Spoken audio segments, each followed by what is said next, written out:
Kinakailangan gumamit ng payloader para maiahon mula sa Dapitan River ang isang rescue vehicle na nahulog nitong Lunes. Alas 3 ng hapon nang dumaan ito sa spillway ng ilog sa barangay El Paraiso, La Libertad, Zamboanga del Norte, habang may sakay ng 16 na miyembro ng isang religious organization. Pero sa lakas ng agos, tinangay ang sasakyan. Alas 6 ng gabi na naiahon ng payloader. Patay namang na-recover ang 4 sa mga sakay. Ang 37 anyos na kapitan ng isang barangay sa Dumingag, Zamboanga del Sur, ang 11 anyos niyang anak na lalaki at 2 babaeng kaanak. Sugatan naman at ginamot sa ospital ang 12 iba pa.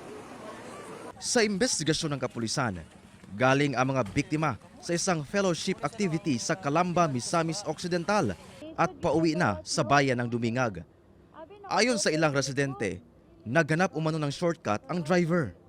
Kato nga tayo, murag pauli na sila. Nanguta na sila nga ahang shortcut. So gitudluan sila dito na padulong sa mutya. Makasunubo lang. Nadagis sila sa baha.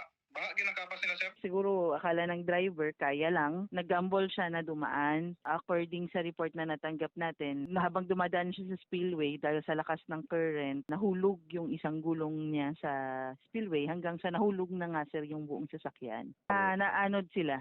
Sa ngayon, naiuwi na sa Dumingag ang mga bangkay at mga nakaligtas. Pero nasa kustodiya na rin ng PNP ang driver na sinisikap pang mahinga ng pahayag ng GMA Regional TV1 Mindanao. Nilinaw naman ng munisipyo ng Dumingag na may pahintulot nito ang pagpagamit sa rescue vehicle sa mga biktima. Kato si Kapitan, mo'y miduol diri nga moangyo. Mogamit sila ato rescue vehicle kay motambong og fellowship, 2 days fellowship dito sa Calamba. Naipagtugo to, napto sila request letter, legal ang pagbiyahe ato.